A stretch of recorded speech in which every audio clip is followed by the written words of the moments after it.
अगर तुम्हें बहुत संदेह है तो तुम परीक्षा, लेकिन मैं बट वृक्ष की छाया में तब तक बैठा हूं जब तक तुम लौट के नहीं आए। देखो तात्विक अर्थ ले लें, भगवान शंकर कहां बैठ रहे हैं? बट वृक्ष की छाया में। और बट वृक्ष का मतलब है विश्वास। बट विश्वास अचल निज धर्मा, ये रामचरितमानस की अर्धाली है। जो बट वृक्ष है वो विश्वास। एक बात प्रकट हो गई कि भगवान शंकर को विश्वास है। वो कह रहे हैं कि हम बट वृक्ष की छाया में बैठे हैं, अर्थात विश्वास की छाया में बैठे हैं। तुम्हें लौट के आना पड़ेगा और तुम्हें राम की सत्ता को स्वीकार करना पड़ेगा। तुम उनकी परीक्षा नहीं ले सकती, तुम उनके प्रभाव को सती जान नहीं सकती। ये स्फुटित हो रहा है बट वृक्ष की छाया में बैठने के कारण। ये भी अर्थ निकला। सती वहां से चली, बार बार विचार करती हैं।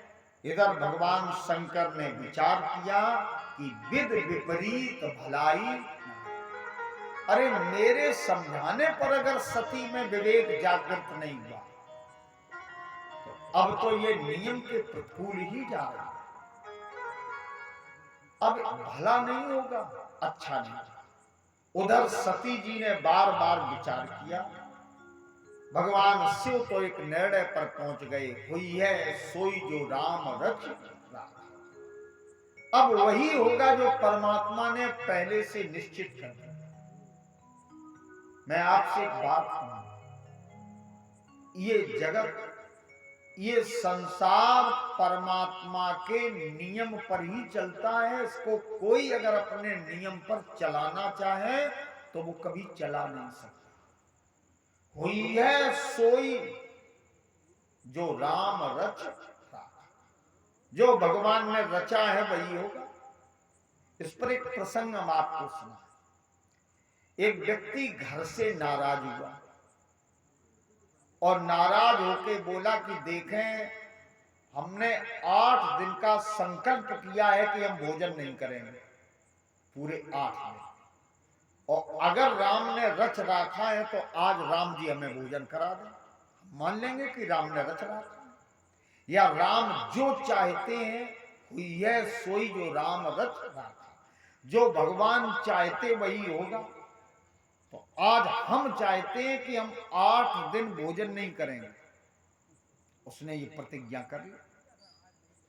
अब व्यक्ति ने सोचा कि एक काम करें, हम ऐसे पेड़ के नीचे बगीचे में अकेले बैठ जाएं जाके, जहां कोई जाता ही ना हो, तो हमारे परिवार के लोग भोजन लेके आएंगे नहीं।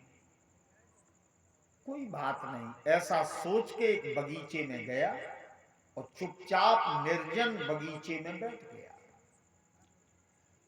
एक पशु चारक है, गोचारक, आप समझ गए होंगे, चराने वाला, वो अपने गम्मों को, बछड़ों को लेके चराते चराते उसी उपवन में पहुंच गया।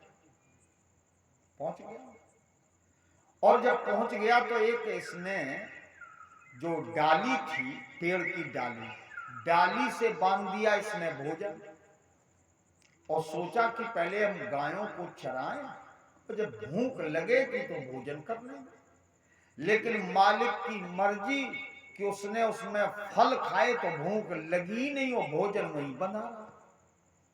और वो सायंकाल गोधूल बेला में पशुओं को लेकर घर लौटा। रात्रि के ठीक 12 बजे वहीं आ गए कुछ चोर, चोरी करके वहीं रुके। अब जब आ गए तो इन्होंने कहा कि भैया अब तो भूख लग रही है। अब एक बोला यहां क्या होगा, ये तो जंगल है। खैर उन्होंने जब देखा तो देखो परमात्मा की कैसी इच्छा कि वही पोटली भोजन वाली टंगी। एक तस्कर ने, एक चोर ने वो पोटली उतारी और खोली। सब प्रसन्न हो गए कि भैया इसमें तो भोजन है। एक बुद्धिमान था, बोला अगर यहां भोजन है तो भोजन करने वाला भी इस बगीचे में होगा। तो इन्होंने खोज करनी शुरू कर दी। तो वही महाराज जिन्होंने कहा था कि राम जी भोजन करा लें, अगर उनकी शक्ति है तो यही मिल गई। चोर ले गए इनको और ले जाकर के जो भोजन था, चोरों ने कहा कि भोजन करो। अब आप ये सोचेंगे ये क्यों कहा? चोरों ने सोचा कहीं ऐसा तो नहीं इसमें विष मिला हो, तो पहले इसको खिलाओ, अगर ये मर जाएगा तो हम भोजन नहीं करेंगे, और अगर ये जिंदा रहेगा तो फिर बाद में हम भी भोजन करेंगे। तो उसको थोड़ा सा भोजन दिया, कहा भोजन करो, और वो कहे हमने प्रतिज्ञा की हमें भगवान भी भोजन नहीं करा सकते। अब डाकू सो डाकू उठाया डंडा और 4-6 जड़ के भोजन कर, तो वही खाने लगा।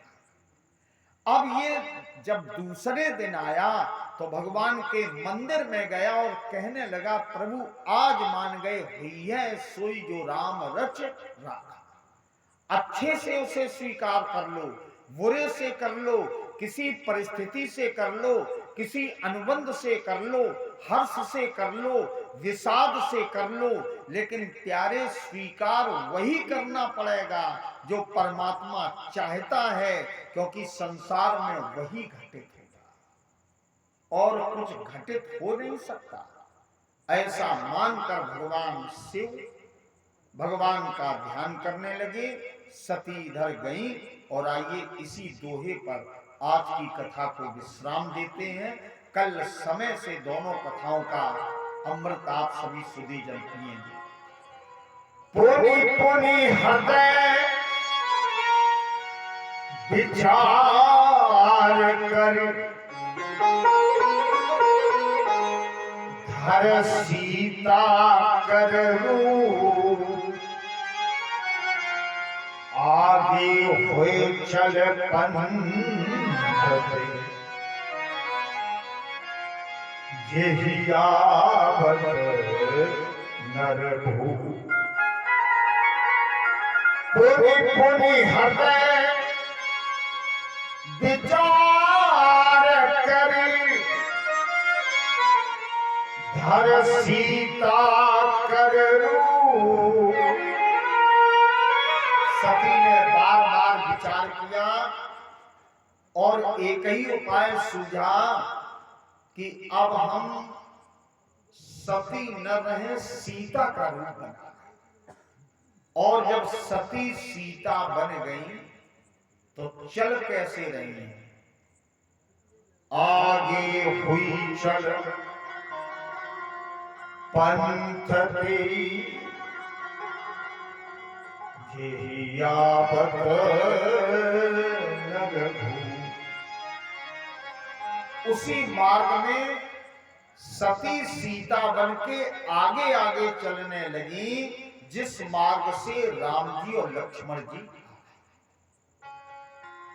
आइए आज की कथा को इसी प्रसंग पर पड़ाव देते हैं। कल यहीं से कथा की यात्रा चलेगी जिसमें सती का पार्वती के रूप में जन्म लेना, यज्ञ में अपने शरीर को नष्ट करना, और इसके बाद पार्वती और भगवान शंकर के संवाद की जो चर्चा है इसको विस्तार से लेते हुए आज कथा का पहला दिन है। और मेरी इच्छा यह रहेगी कि तीसरे दिन हम राम जी का जन्म करवा दें ताकि आपको वनकांड माने अयोध्या कांड और अरण्य कांड की एवं किष्किंधा कांड की कथाएं सुनने का अवसर प्राप्त हो। इन्हीं शब्दों के साथ आप सबको बहुत बहुत धन्यवाद ज्ञापित करते हुए रात्रि के समय आप उपस्थित हैं, बैठे हुए हैं। आपके इस पवित्र ग्राम में पूर्ण रूप से